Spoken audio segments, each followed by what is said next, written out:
escrita en el segundo libro de Samuel, en el capítulo 6, y tomaré una parte antes de entrar a la introducción. Verso 6 dice de segunda de Samuel 6:6. Cuando llegaron a la era de Nacón, Usa extendió la mano al arca de Dios y la sostuvo porque los bueyes tropezaban. Y el furor de Jehová se encendió contra Usa y lo hirió allí Dios por aquella temeridad y cayó allí muerto junto al arca de Dios. El verso 11 agrega: y estuvo el arca de Jehová en la casa de Obed-Edom Geteo 3 meses, y bendijo Jehová a Obed-Edom y a toda su casa. Amén. Que el Señor añada bendición para esta su palabra. Bien, hablar de David y de que ya está establecido con su reinado sobre Israel y que ha elegido a la ciudad capital como Jerusalén, finalmente nos lleva a un David que quiere la bendición de Dios sobre todo aquello que ha logrado hasta ahora. Pues este David llega y considera que para asegurar esa bendición, el arca de Jehová, que alguna vez se usó, hecho por el mismo Moisés y Bezaleel, ahora hay que ubicarla en el templo, pero no hay un templo ni un sitio. Entonces él considera comenzar a traerla a Jerusalén. Esa arca que estaba en una tienda de carpas y de pieles, que era el tabernáculo, y que ya no se usaba, ahora David la toma de allí para traerla a Jerusalén y tenerla con él. Algo hizo que David fuera motivado por esto. Algunos eruditos consideran que era su amor por Dios y que eso representaba una relación más íntima. Otros señalan que si bien es cierto él decidió esto, eso debió haber nacido de iniciativa de los sacerdotes, porque eran los que la administraban. Así que no era una decisión política para que el rey la tomara, sino espiritual. Una tercera no amable concepción que se tiene de esta decisión es que pudo haber sido vista el arca del pacto como un amuleto. Recordemos que de las cosas últimas que pasaron para el tiempo en que el último sacerdote Elí estuvo al frente del tabernáculo, estuvo el que sus hijos tomaron el arca y la usaron como amuleto para ir a la guerra. Finalmente los filisteos la quitaron y tras unas plagas el arca regresó otra vez a Israel. Nos estamos refiriendo entonces a que habían muchos motivos para que David pensara en traer el arca a Jerusalén. Lo cierto es que debemos estar de acuerdo todos en que la causa que haya sido, no estuvo Dios de acuerdo con ella. Y aún más, David cometió un error. No le preguntó a Dios. Ya era sido que él consultara con Jehová. Pero esta vez pensó de una manera seguramente deductiva: a Dios le va a gustar, a Dios le va a agradar. Pero ignoró incluso no solo saber si a Dios esto estaría a su gusto, sino que también olvidó preguntar qué características tenía el trasladar el arca, cómo debía ser tratada. Y todo lo que comenzó como una gran fiesta en la que parecía que Dios estaría feliz, terminó en una tragedia. Recordemos la escena que David, tomando el arca, y aunque hizo todo con muy buena intención, que lo demuestra, contrató un carro nuevo, compró un carro nuevo, lo fabricó, tomó bueyes jóvenes. ¿Qué no hizo para poner el arca que nada le pasara? Todo eso decía: David tiene solo una buena intención. Sin embargo, eso no es suficiente, porque el arca llevada por los bueyes, ellos no eran conscientes de qué era lo que estaban trasladando. Así que hubo un momento en el que llegó David mismo y tuvo que ser testigo de una corrección que Dios hizo, porque estando los bueyes llevando el arca, el carro tropezó y la Biblia dice estuvo a punto de caer el arca al suelo. En ese evitar, uno de los hombres que había sido elegido para estar allí cerca, Usa, extiende la mano, toca el arca y muere fulminantemente. Lo que era solo preservado para hacerlo, a la hora de presentar el sacrificio de la expiación por todo el pueblo, que se elevaba sobre el propiciatorio, que era, por así decirlo, la cubierta del arca del pacto, y que año a año el sacerdote mataba y traía la sangre de un cordero por el perdón del pueblo ahí a ese lugar que solo podía ser tocado por directrices de Dios por un sacerdote. Pero Usa tocó el arca y murió. Y entonces la fiesta, que dice los versos anteriores, había comenzado con cánticos, con alegría, con danzas, con instrumentos sonando y muchos gritos, terminó en un silencio fúnebre y de luto. Importante que consideremos esta primera lección. Cuando vayas a darle un regalo a alguien, primero asegúrate que a él le agrada. Y mucho más si se trata de Dios. Una buena intención del corazón no es suficiente. El mundo está lleno de buenas intenciones, pero muchas de esas no que concretan, porque hay quien no pregunta si está dentro de la legalidad de hacerlo y tampoco pregunta el si esto requiere algunas condiciones. Yo te quiero invitar a que, por favor, en cualquiera de las circunstancias, por buenos deseos que tú tengas, no trabajes solos. Y mucho más si se trata de hacer algo a favor de una relación con otro. Estás teniendo una relación matrimonial. Bueno, aunque tengas la intención de ayudar a tu casa y decidiste salir, hacer una decisión, un trabajo, traer provisión, ponte de acuerdo con aquel a quien tú dices que vas a ayudar, con esa esposa o ese esposo. Si es verdad, tienen muy buenos deseos, pero recuerda, si involucras a otro para que sea beneficiado con esas intenciones, tú tienes que consultar con él o con ella. Pregunta. No te resientas y después tienes que decir, como pudo haber pensado David, aunque no me dice eso la Biblia. Pero momentos como estos hacen que humanamente pensemos, ¿por qué accionó así? ¿Por qué fue esa actitud? Yo solo quería hacer esto y mire, qué desagradecimiento, porque no se valoró lo que yo hice. Y hay definitivamente muchas personas que están heridas porque alguien no les valoró su servicio.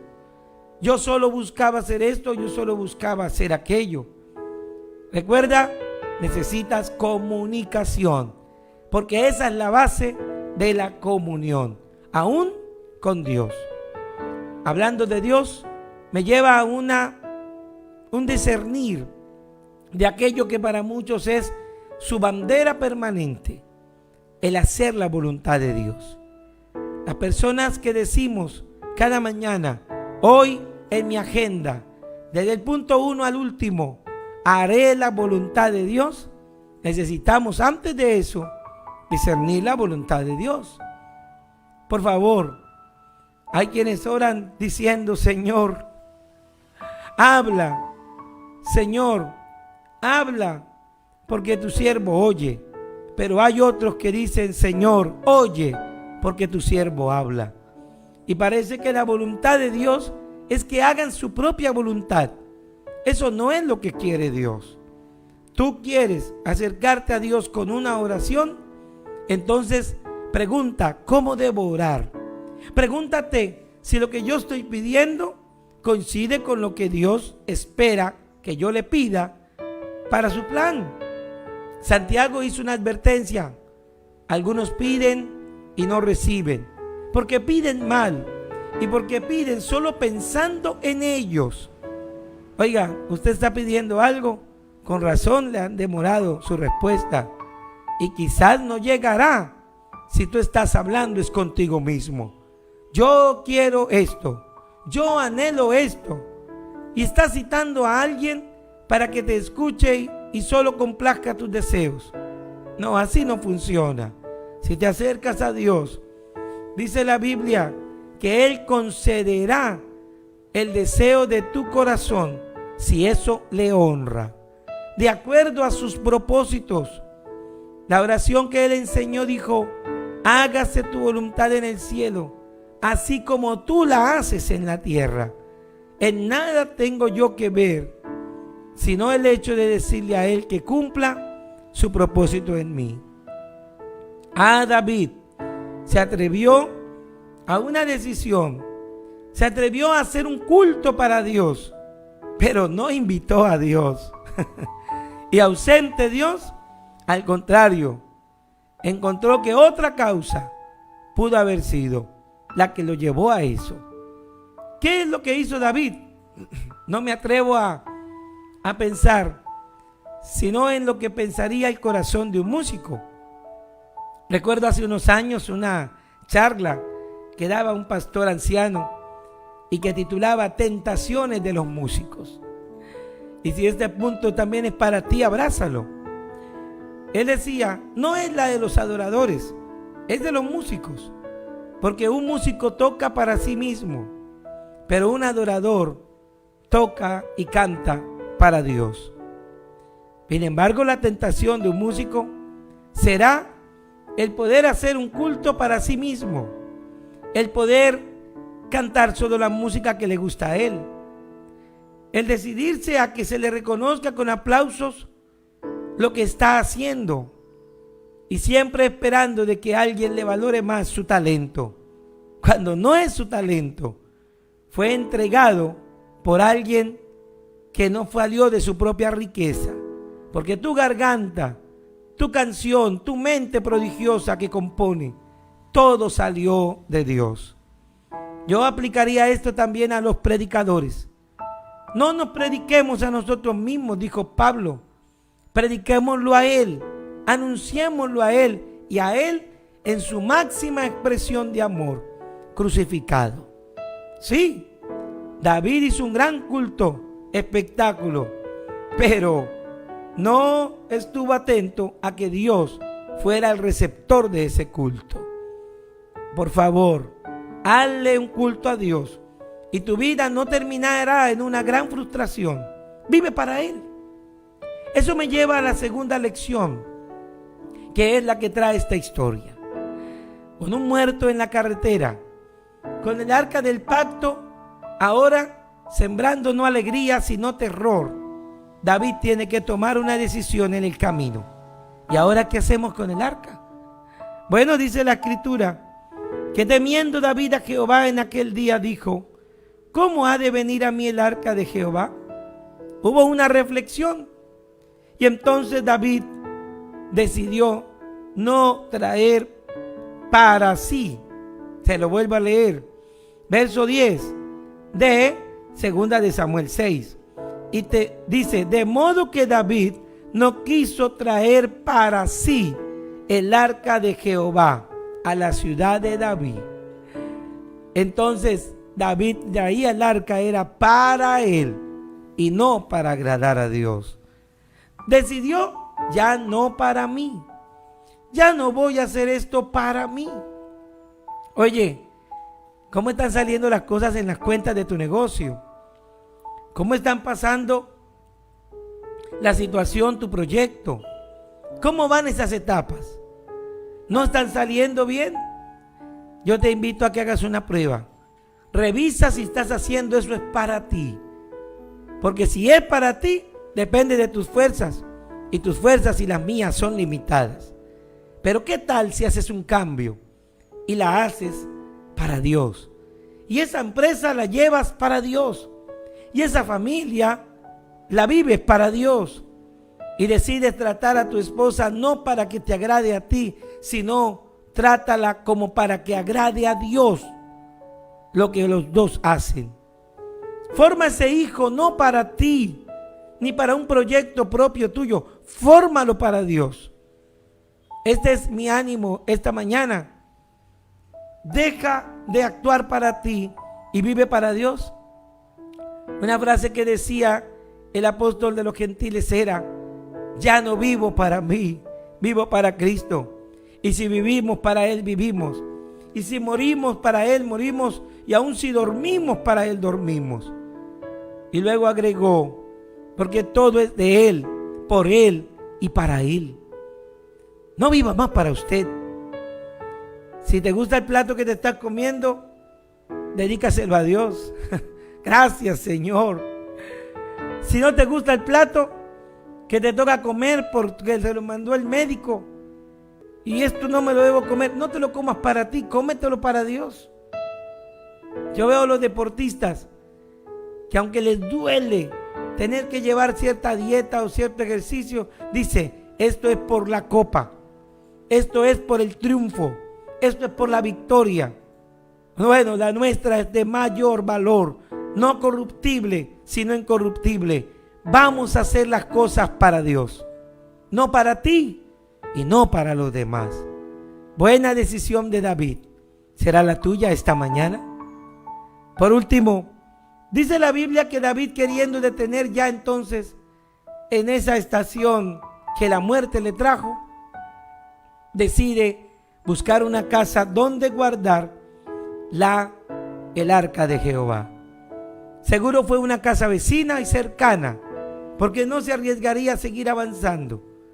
Incluso tan cercana era como único requisito que la persona a la que eligió donde dejar el arca no era ni siquiera de origen hebreo. Ahí estaba un geteo, se considera de la tribu de los de Gad, o algunos mencionan, hablando de no Gad Israel, sino Gad, de donde era el gigante Goliat de Gad. Como bien que fuera, esta persona extranjera estaba sometida a Israel y estaba allí con su familia. Su nombre era Obed-edom. Y entonces decide Dios que David, teniendo esa arca cerca de esa casa, se le permita llevarla y dejarla en la casa de ese extranjero. Y entonces el arca que iba para la ciudad de David termina en la casa de alguien que no la esperaba. Y me gusta cómo termina esta historia. Y bendijo la casa de Obed-edom Jehová. Estuvo allí 3 meses el arca y 3 meses le bendijo. Importante, una bendición que terminó en las manos de un impío. Una alegría que terminó en las manos de uno que no era creyente de Jehová. Porque no pareciera que fuera dentro del la gran caravana de alabanza que había. No, creo que al contrario, hasta pudo haber sido sorprendido de un David que le decía, aquí guardaré el arca. ¿Cuál sería su actitud si le están diciendo que el arma que acaba de matar a una persona la van a dejar en su casa? Es casi que guardar dinamita. Es casi que guardar una bomba de tiempo. Y he dicho en algunos sermones, creo que Obed-edom tuvo que cambiar el ritmo de su casa. Creo que tuvo que dar instrucciones a sus hijos. Esa arca que llegó aquí es peligrosa. Vamos a honrarla, a cuidarla. Es la presencia de Jehová en nuestra casa, el Dios de los hebreos. Tal vez la colocaron en un cuarto a donde nadie entraba. Cuidó que ningún animal se allegara allí. Cuidaría que nadie se acercara a ese cuarto. Creo que hasta pondría vigilantes. Se habla luego de que Obed-edom tenía 8 hijos. Así que no me extrañaría, yo lo hubiera hecho, poner un hijo por día. Y cada hijo vigilaría, porque no vamos a arriesgarnos a que otros filisteos que eran de la tierra del mismo Obed-edom pudieran venir y robar el arca. Era una misión que significaba, todos nos involucramos en lo que nos acaban de encomendar. Y sabe, quizá en respuesta a eso, la Biblia dice, y Jehová bendijo la casa de Obed-edom.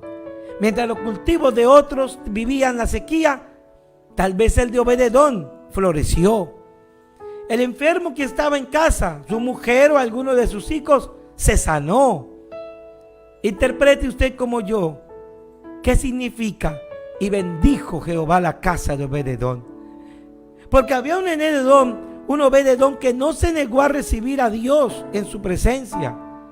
Porque había un Obed-edom que sin él buscarlo fue elegido para que llegara esa bendición. Dios lo bendijo. ¿Sabes? Antes del mismo Nuevo Testamento, ya Dios no hacía acepción de personas. Este era uno que no era hebreo, pero ahí llegó el arca y lo bendijo. Amigo, el que reciba a Dios, el que atienda a Dios, el que valore a Dios, será bendecido. El que siga las instrucciones que Dios dé sobre él para obedecerle, será bendecido. Hermano mío, yo sé que tú eres bautizado y hasta la presencia de Dios has invocado para que esté en tu casa. Pero si no está tu hogar girando alrededor de Dios, si no tienes a Dios como el centro de tu casa, donde todo tenga que ser para honrarlo a Él, cuidar de su presencia, que no se vaya, hacer que nada robe el gozo de tenerlo. Si Dios está desplazado en tu casa, entonces no vas a recibir la bendición de Dios. Pero si Él es el centro, Dios está para bendecirte. Te animo a que hagas como Obed-edom. Fueron 3 meses de bendición que él aprovechó. La Biblia dice más adelante que David, después de que supo que la casa de Obed-edom había sido bendecido, decidió llamar a sus soldados y mandar a traer el arca con los sacerdotes y todos los requisitos que ella demandaba. Y la trajo para ponerla en el templo. ¿Sabes qué pasó? Crónica refleja la realidad y dice que detrás del arca se fue Obed-edom. Y Dios lo tuvo en cuenta incluso para que se incluyera entre los que guardarían el arca y vigilarían los tesoros del templo. Qué interesante.